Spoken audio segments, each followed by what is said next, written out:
Hello my dear lovely students, welcome to my online class learning never ends. So आज हम पढ़ने जा रहे हैं हिंदी व्याकरण से क्रिया पाठ 8। क्रिया को अंग्रेजी में वर्ब कहते हैं। तो आज हम जानेंगे क्रिया क्या चीज़ है। सभी बच्चे अपने अपनी किताबें निकाल लीजिए हिंदी व्याकरण के। उसमें पेज नंबर 32 उसमें है क्रिया। तो क्रिया के बारे में आप लोगों ने पहले भी पढ़े होंगे अपने पिछले कक्षा में। तो आज हम इसके बारे में थोड़ी सी और जानेंगे, उसके विस्तार से जानेंगे उसके बारे में। चलिए शुरू करते हैं क्लास।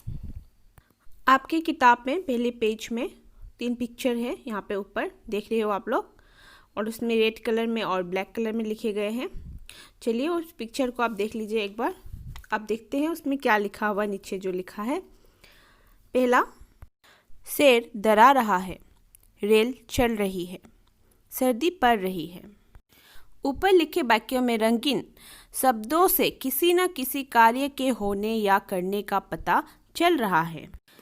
शेर क्या कर रहा है? यहाँ पे डरा रहा है, वो अपना कार्य कर रहा है, क्या डराना है ना। और वहाँ पे रेल जो है वो चल रही है। हाँ, रेल क्या कर रही है? चल रही है। और सर्दी क्या कर रही है? पड़ रही है, मतलब हमें ठंड लग रही है, सर्दी पड़ रही है। ठीक है, सब में कहीं ना कहीं कोई ना कोई कार्य छुपा हुआ है, बिना कार्य में कुछ नहीं है। तो ये जो कार्य है, ये जो काम है, उसी को हम क्या कहते हैं? क्रिया कहते हैं। ठीक है, काम को ही हम क्या कहेंगे? क्रिया। तो ये शब्द क्या है? ये जितने भी शब्द है वो सारे क्या है? क्रिया है। तो क्रिया के बिना वाक्य अधूरा होता है। जो भी हमारे सेंटेंस है वो अधूरा है क्रिया के बिना। ठीक है, इस प्रकार हम कहते हैं कि क्या कहते हैं? क्रिया क्या है बोल के पूछने से कह सकते हैं कि जिन शब्दों से किसी काम के करने या होने का पता चलता है उन्हें क्या कहते हैं? क्रिया कहते हैं। ठीक है, जैसे उड़ना, खाना आदि। चलिए अब बात करते धातु। धातु क्या है? क्रिया का मूल रूप धातु कहलाता है। यानी कि क्रिया का जो मूल रूप है, यानी कि मुख्य जो भूमिका निभाता है, वो क्या है? वो धातु है। ठीक है, उसी को हम धातु कहेंगे। मुख्य रूप जो होते हैं क्रिया के, जहाँ से क्रिया उत्पन्न होते हैं, उसे हम क्या कहेंगे? धातु कहेंगे। ठीक है, तो क्रिया की रचना क्या है? धातु से ही हुई है। तो अगर आपको पूछा जाए कि क्रिया की रचना किससे हुई है, तो आप बेझिझक लिख सकते हो क्रिया की रचना धातु से हुई है। ठीक है, अगर आप उदाहरण देखोगे तो धातु के बारे में आपको अच्छी तरह से पता चल जाएंगे। यहाँ पे धातु दी गई है आपके लेफ्ट हैंड साइड में, राइट हैंड साइड में क्रिया दी गई है। देखिए, आ से क्या हुआ? आना। आ का क्रिया क्या होगा? आना। ठीक है, आ धातु है और आना जो है क्रिया।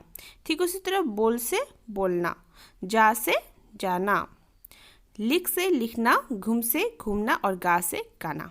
ठीक है, ये सारे जो है लेफ्ट हैंड साइड वाले धातु है और इसी से क्या बनता है? क्रिया बनते हैं। यानी कि क्रिया का इसलिए कहा गया है कि क्रिया की रचना जो है धातु से ही हुई है। धातु के बगैर क्रिया की रचना नहीं हो सकती। तो हमें धातु के बारे में पता चल गया है। चलिए आगे पढ़ते हैं क्रिया के भेद। क्रिया के 2 भेद होते हैं, एक सक्रामक और एक है अकर्मक क्रिया। चलिए देखते हैं सक्रामक क्रिया क्या है। जिन वाक्यों में क्रिया के साथ क्रम भी होता है उस क्रिया को सक्रामक क्रिया कहते हैं। यानी कि जिसके साथ कर्म हो, यानी कि क्रिया के साथ कर्म है, तो क्रम के होने के कारण ये क्या हो गया? सक्रामक क्रिया। ठीक है, आपको उदाहरण के साथ में अगर बताऊंगी तो ज़्यादा अच्छे से आप लोगों को समझ में आ जाएंगे। जैसे यहाँ पे दिए गए हैं, कबूतर दाना चुग रहा है। कबूतर क्या कर रहे हैं? दाना चुग रहा है ना। यहाँ पे आपके दिए गए हैं क्रम जो है चुगना।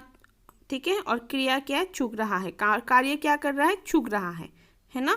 क्रम इसमें क्या है? चुगना। यानी कि ये कबूतर जो दाना चुग रहा है, ये क्या हो गया? दाना एक ना एक टाइम में तो खत्म हो ही जाएंगे। वो खा रहे हैं उसको, है ना। वो कबूतर जो क्या है, दाना को खा रहे हैं, तो वो तो खत्म हो जाएंगे। तो प्रभाव हमें इसमें किस में पड़ रहा है? दाना पे पड़ रहा है ना, कबूतर पे पड़ रहा है। प्रभाव किस में पड़ेंगे? खत्म कौन सा होगा? दाना, है ना। तो प्रभाव किस पे पड़ रहा है? दाने पे पड़ रहा है। तो इसी कारण से ये क्या हो गया? सक्रामक क्रिया होंगे। यानी कि वो खत्म हो जाएंगे, उस पे प्रभाव पड़ेंगे, है ना। ठीक उसी तरह रुचि चित्र बना रही है। अब रुचि अगर चित्र बना रही है तो कभी तो वो कंप्लीट होगी चित्र। प्रभाव किस में पड़ रहे हैं? चित्र में पड़ रहे हैं, ड्राइंग में प्रभाव हो रहे हैं, है ना। तो वो ख़त्म हो जाएंगे, कंप्लीट हो जाएंगे उसकी चित्र, है ना। तो ये एक ट्रिक है, समझने के लिए एक ट्रिक है, ठीक है। ये समझने के लिए मैं आप लोगों को बता रही हूँ। ये आप ट्रिक है, आप उसको लगा के आसानी से पता कर सकते हो कौन सी सक्रमक क्रिया है, ठीक है। यानी कि ऐसे कोई वाक्य जिसमें कुछ क्रम हो, यानी कि कुछ प्रभाव पड़े, ठीक है। जैसे कि अगर बोलो कि मैं साइकिल सड़क पे चला रही हूँ, तो इसमें क्या हो गया, साइकिल जो है सड़क पे चला रही है, तो प्रभाव सड़क पे भी पड़ रहे हैं ना। साइकिल से सड़क खराब कर रहे हैं, है ना। सड़क तो नई की तरह नहीं रहेगी, एक बार नई सड़क बना लेगी, फिर उसमें अगर साइकिल चलाएंगे तो वो पहली जैसी थोड़ी ना होगी, नहीं होगी ना, वो तो पुरानी हो जाएंगी। उसमें अल्टीमेटली प्रभाव तो पड़ेंगे साइकिल और सड़क में, है ना। तो जिस इसको यूज़ करते जो खराब होते हैं, ख़त्म हो जाते हैं, आप ऐसे मान सकते हो। जिसमें प्रभाव पड़ रहा है, असर हो रहा है, तो सब्जेक्ट पे प्रभाव नहीं पड़ के जो क्रम है उसमें हो रहा है, तो आप उसे कह सकते हो सक्रमक क्रिया, ठीक है। तो चलिए कुछ और उदाहरण देखते हैं। जैसे यहाँ पे न्यूटन सेब खाता है। न्यूटन क्या करता है? सेब खाता है। अब प्रभाव किस पे पड़ रहा है, असर किस में हो रहा है? सेब पे। क्योंकि सेब खाता है यानी कि सेब कभी ना कभी तो ख़त्म हो जाएंगे न्यूटन के, वो तो पहले जैसा सेब होके नहीं बैठेंगे, है ना, वो तो ख़त्म हो ही जाएंगे। तो इसी वजह से ये क्या हुआ, सक्रमक क्रिया हुआ, ठीक है। सब्जेक्ट में प्रभाव नहीं हुआ, क्या पे हुआ, ऑब्जेक्ट में जाके हुआ, है ना। चलिए दूसरा देखते हैं एग्जाम्पल। राहुल ने खिलौना तोड़ा। राहुल ने क्या तोड़ा? खिलौना। अब खिलौना पहले जैसे तो होगा नहीं, क्योंकि वो टूट चुका है ना, क्योंकि उसको किसने तोड़ा? राहुल ने तोड़ा, है ना। तो ये क्या हुआ, सक्रमक क्रिया हुआ, ठीक है। असर कहाँ पे हुआ, प्रभाव कहाँ पे हुआ? खिलौना पे। ठीक उसी तरह लालू ने चारा खाया। अब लालू अगर चारा खा चुका है तो उसका मतलब खाया मतलब खत्म हो चुका है चारा, है ना, उसके पेट में चले गए, हजम हो चुके हैं। तो क्या हुआ, ये सक्रमक क्रिया। प्रभाव कहाँ पे पड़ रहा है, यहाँ पे चारा पे, ठीक है। असर कहाँ पे हो रहा है वो आप ध्यान से देखना, तो आप लोगों को पता चल जाएंगे ये कौन सी क्रिया है, सक्रमक क्रिया है बोल के। ये एक ट्रिक है, आप लोगों को समझने के लिए बता रही हूँ, ताकि आप लोग आसानी से समझ सको कि कौन सी सक्रमक क्रिया है और कौन सी आक्रामक क्रिया है, ठीक है।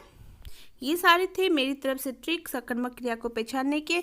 अब हम आपकी किताब में कुछ क्रिया की पहचान करने का कुछ ट्रिक दिए गए, वो भी देख लेते हैं, ठीक है।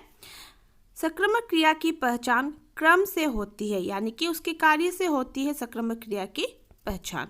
वाक्य में क्रिया के साथ क्या या किसे लगाकर प्रश्न करते हैं, यदि उत्तर मिलता है तो वो सक्रमक क्रिया है। जी हाँ, अगर आप उस वाक्य को यानी कि उस सेंटेंस में आप क्या करके अगर प्रश्न करोगे या किसे करके प्रश्न करोगे तो भी आपको सक्रमक क्रिया की पहचान हो जाएंगे, ठीक है।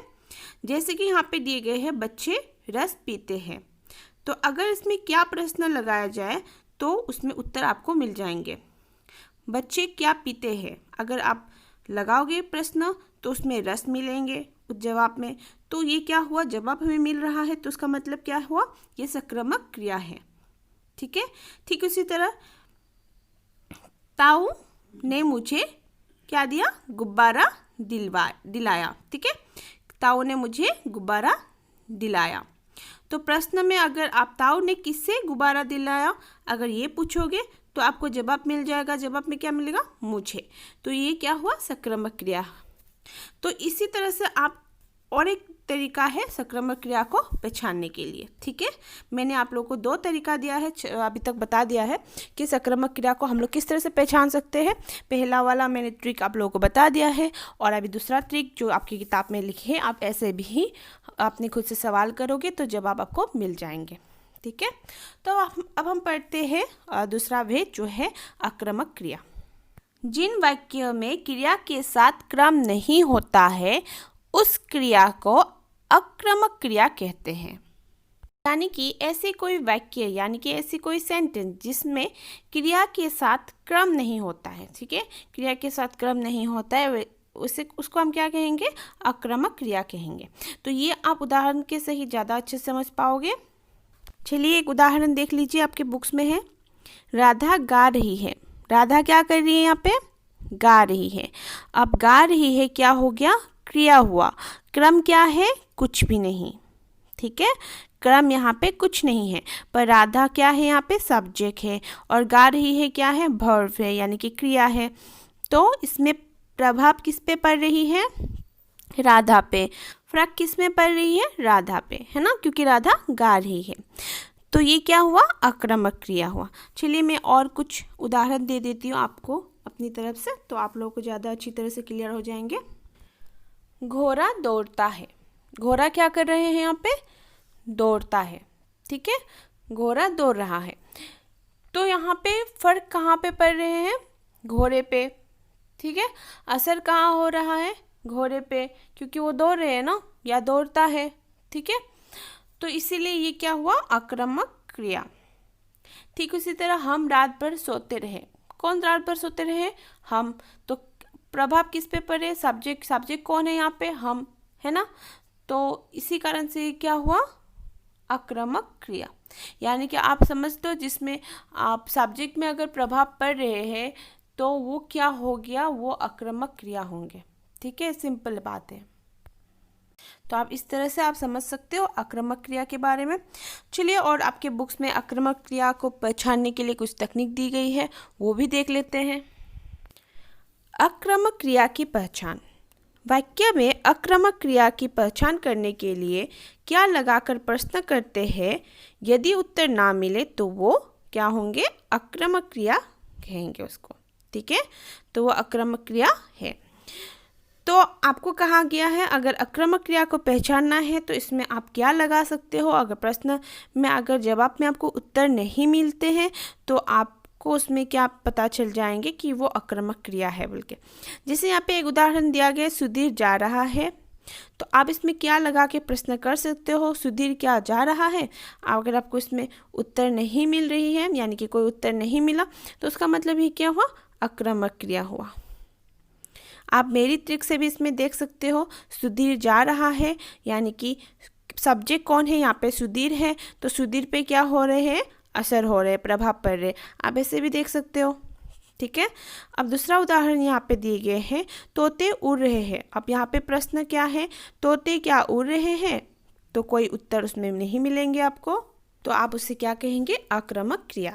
जैसे कि मैंने पहले भी कहा था कि तोते उड़ रहे हैं, मतलब यानी कि सब्जेक्ट पे असर कौन उड़ रहे हैं, तोते उड़ रहे हैं, यानी कि सब्जेक्ट पे प्रभाव पड़ रहे हैं। यहाँ पे सब्जेक्ट कौन है, तोते, है ना। तो तोते उड़ रहे हैं, तो इसमें प्रभाव और असर दोनों तोते पे पड़ रहे हैं। तो इसी वजह से ये क्या हुआ, आक्रामक क्रिया है। तो आप दोनों ट्रिक आप लोगों को बता दिया है, आप लोगों को अच्छी तरह से समझ में आ गए होंगे क्रिया क्या है और क्रिया की आप पहचान कैसे कर सकते हैं।